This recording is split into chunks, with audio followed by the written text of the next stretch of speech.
Throwback Thursday. It's Power 1017, the hottest music, 828. Good morning, everybody. It's a Bill and Jessica show. Gary Big Johnson sitting in for Jess for the next couple days. Your forecast is going to be cool and cold today with high in the only in the 40s. All right. It is Bill Baker, and I'm very excited to have in studio Maryland State champion, Stephen Decatur, coach, Mr. Jake Coleman. Good morning. Good morning. How you doing? Got your son here, state champ QB, Brycen Coleman. Good morning. I appreciate you for having me. Yeah, what's up, man? How you doing? I'm doing good. Yeah, welcome to the show. We appreciate it. Glad to have you guys in studio. First off, congratulations. I mean, I know this is got to be surreal. I mean, it's just it's unbelievable, like what's happened over this past season. You know, how you guys feeling? Has the dust settled yet? Or are you guys still like on this high? Or well, you know, it's like after the game was over, it was definitely surreal. It's like you're exhaling a little bit the season, and then I don't know about you, but I was I had to like pray that night, just thank God for the everything, and then kind of like ask Him like what is our direction now? Like what do you want from me? And I just feel like a greater sense of responsibility and excitement, and then going into this week. It's just been, media thing and parade, kind of like that. Yeah. So I think that's when the realization, like the first parade, and we start walking around feeling the love from the Ocean City parade. I think that's when it, for me, I don't know about you, Bryce, but that's when it sat in for me. Yeah, I think, I mean, walking into that stadium, it was kind of like a surreal moment, just because not very many kids get to experience that and everything. But and then there's after the win, I don't feel like it really settled in that we won until maybe a couple days after. Yeah. It also didn't feel like the end of like my football season.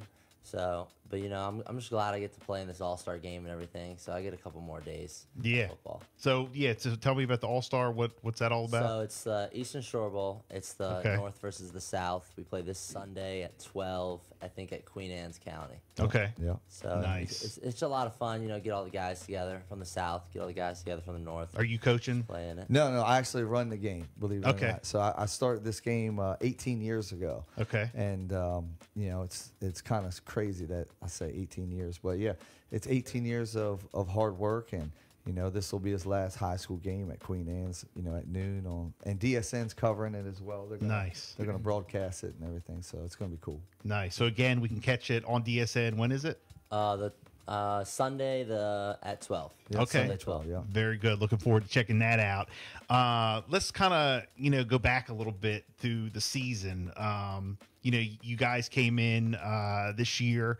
Did you have high expectations? Were you like, did you think you would ever go undefeated? Did you have like an idea of how good this team was going to be, going into the season? Well, I think Brycen probably, he kind of speaks things into existence a little bit. Yeah. But, last year we were 42 seconds away from going to the state championship against the number one team in Milford Mill. And I remember when we drove downfield and we threw a fade to Bryce, and he called it and we took the lead. That's the first time that I was like, oh, my God, we could go to states. And then we weren't able to hold on. And that heartbreak, right, that was really pivotal for our whole approach for the last 365 days. Everything's been about how do you get 42 seconds better? Obviously, we identified, hey, we weren't strong enough against the run versus Kent Island, Queen Anne's, Milford Mill last year. So we started changing some of our powerlifting approaches in the weight room, and we knew we weren't going to be big at all. I mean, I don't know if we have a 200-pounder on the defense, and our offensive line is probably like 210, averaging. So with that in mind, we knew we needed to play at a high tempo. We knew we needed to be in extremely good condition. So all of our approaches have been to beat Milford Mill so that we could get to the state championship.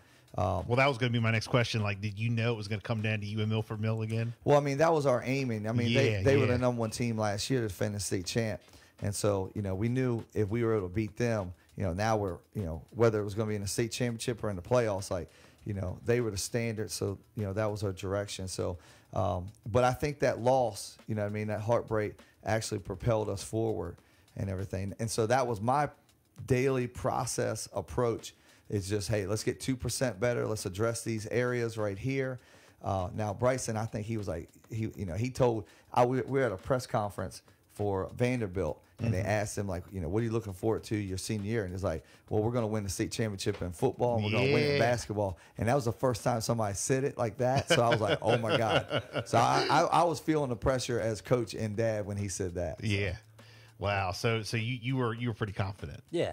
Plus, I mean, we had an amazing off season. I mean, the amount of guys that came out and worked every day, it was incredible. And then, plus, like what he said, I think everybody had the same goal in mind. And, I think when you have a bunch of guys working to one goal, I don't think it's really hard to stop that, and if they're all working together and, they're just trying to push each other to be better. I mean, our leadership on our team was outstanding. I mean, all the captains of the seniors and all the guys that were there last year that were returners, because our team last year we were really, really young and everything, so.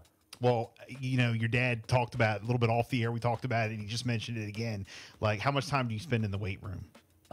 We spent in the off season 4 to 5 days a week in the weight room. How important is that? As far as I think it's one of the most important things you have to do. I mean, I think the off season is more important sometimes than in camp because the off season you're training, because that's where you're going to really find out where you can push your limits in the weight room. You're going to really find out who you truly are and like about yourself and everything. Just because like you're pushing for that one extra rep, you got to see like what you can push yourself to be able to do before your body feels like it's going to shut down. And I think your confidence grows, like as you get bigger and stronger and you see these gains, everything we do weight training wise is all database. So, the kids know what weights they're lifting at every single day, and they're trying to break records and so on and so forth. Another thing that we did this year that we didn't do before is, along with the condition, is we lifted, all season. Like we would lift before practice. And I really felt like that helped us stay healthy. And, our bodies didn't break down, because that's the thing that happens over a 14-week season, which is what we were aiming for. Like we did not want to play our best football in weeks 1 or 2. We wanted to be building towards something. And like 3 keys that I told the guys before the playoffs, in order to win the state championship, from my experience, you have to get better, right? You have to get lucky a little bit, okay? And, I think you got to get healthy. And maintaining that health and getting better, that's all a part of like how you train and take care of your body. And if you do those 2 things, I would tell them, hey, then you kind of put yourself in position to get lucky. Yeah, yeah. You live with them? No, I should though. I should though. And tell us about this new weight room y'all got over there at Decatur. I mean, that's incredible. Well, that's a 3-year fundraising thing. So that's the parents from the last 2 teams. We've been kind of putting money away in a war chest. Yeah. I know wrestling has a war chest too, and everything. So we've been putting it away, and Mr. Seitz, he's like, look, let's do it.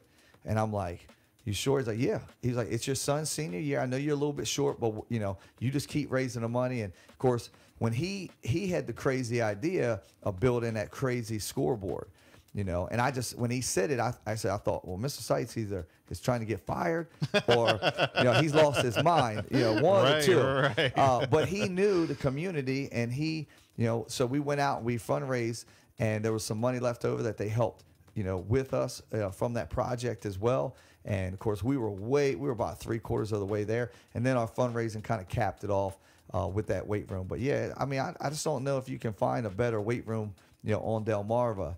And I've heard, I mean, it's just as nice or better than some college, weight facilities and all that. I mean, it's just unbelievable. I haven't been over there personally yet. I got to come over and do the tour. I know my son's going to be in there next year. But this year, I'm sorry. No, I shouldn't say next year. This year, yeah. See, yeah. Well, how important is it? Because Brycen, you're graduating. So you have new kids coming in. And we talked about it again off the air about how you're going to be inviting kids from the middle school over. Yeah. I mean, that's got to be that's a task in itself. Yeah, getting kids over there. Just being organized, and we keep the kids. We kind of like we put all the freshmen we keep them together, and it actually builds camaraderie between them.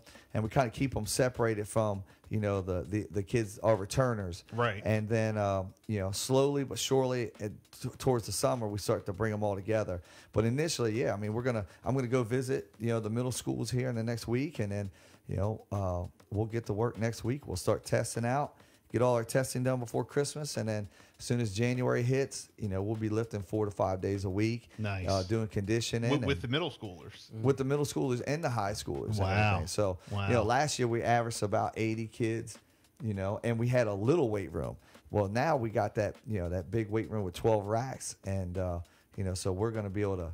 Our process is going to be awesome, and so we'll probably be able to get done in half the time, have more time to do other things, and I think it's going to be awesome. Well, I do have to tell you, Brycen, my son's name is Bryce. Oh, really? He's number 23. There you go. He was born on the 23rd. Yeah. And, so everything has been 2-3 all the way. I don't know if is that how it's been with you, 2-3? If you only knew. There. I mean, it's weird that you're saying that. So my wife is listening. So Brycen was born when me and her were both 23. Wow. I won the state championship in '96, which was the last Bayside one. Right. Okay, 9 years before I turned 23. Brycen ends up choosing number 9 randomly. Right. Okay, that's the number he wears. I, of course, wore 23 in high school, and then about a week and a half ago, my wife was like, you're going to win the state championship this year, and I'm like, what do you mean? And she said, it's 2023. Yeah. And I'm like, wow. oh my God. So I'm all That's about incredible. numbers. Yeah. Well, my kids were born, three of my kids were born on the 23rd.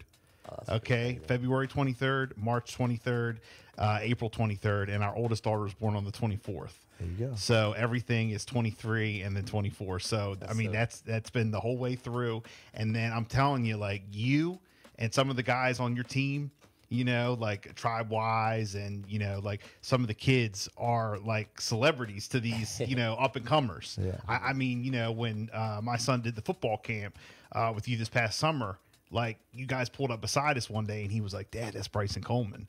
I mean, so just know, like, these kids are really looking up to you. He knows. He knows. So That's one of my favorite parts about these parades is me and like Gavin Salito. Like we're not big guys to like go sit on the float. Like we just want to interact with people.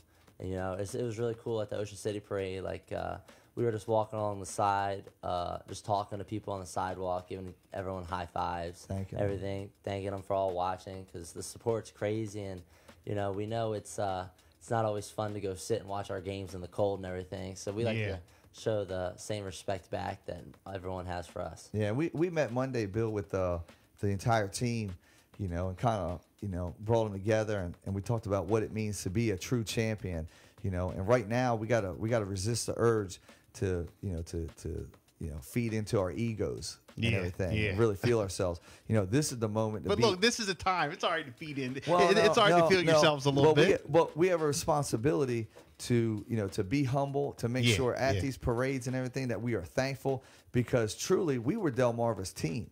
Yeah. And I mean, we got love from all across the shore, all across Delmarva, and there's a lot of responsibility in that. As high as people hold you up, there's going to be people always looking for a way to bring you down. So we talked about that as well. And so, we want to walk it, we want to talk it, we want to be true champions, be thankful, be humble. So, we met on Monday, and I was so proud of the kids. We talked about all the resiliency, the toughness that we displayed, all those things. But, it's our goal to be true champions. So when you see us at the parade tonight and everything, our kids are going to interact. We want to thank everybody. We just don't want to sit up on the float, you know what I mean? And, and get held like we're on a pedestal or whatever. We want to be out there with the people. Well, I saw you guys walking and, shaking hands and saying what's up to people in the Ocean City parade. That's all. Yeah, man. We're just trying to thank people. So, it's been unbelievable. We're blessed, and, we're just regular people. And we're not better than anybody else. We're living a dream right now. We're thankful for everybody being a part of it. Well, we're as Decatur alum and people in the community, we're thankful, especially if we got kids that are coming up for you guys and what you guys are showing, the example you guys are showing our kids, and just representing Decatur. It feels good that you guys like brought home that state championship. We've never experienced it like that. I want to mention something cool. We got awarded yesterday the Maryland State Football Sportsmanship Award. It's awarded to one of the state champions. Not every state champion, but we were recognized by the state because of our conduct of our players, the conduct of our coaches, and the conduct of our fans at the games and everything. The way that we, after we won, how we recognized the runner-up in Huntingtown, and we clapped for them, and we showed great sportsmanship. So like I'm so proud of that. Because it's, the blessings just keep continuing when we conduct ourselves the right way. Yeah, no, absolutely. We have Coach Jay Coleman in studio, Stephen Decatur, Maryland State champ. We have Bayside Conference 2023 Offensive Player of the Year, Brycen Coleman in studio, QB. I want to talk about Vanderbilt coming up. We got to take a break real quick. I want to talk about Vanderbilt coming up. I want to talk about what's next for Decatur football going into the next year as well, Coach. And, there was also a big significance of this game. It was also your last game coaching your son. Yeah. So I want to get into all that on the way. It's 8:42. It's a Bill and Jessica show. We play all the hits. Download our free Power app or listen at power1017.com.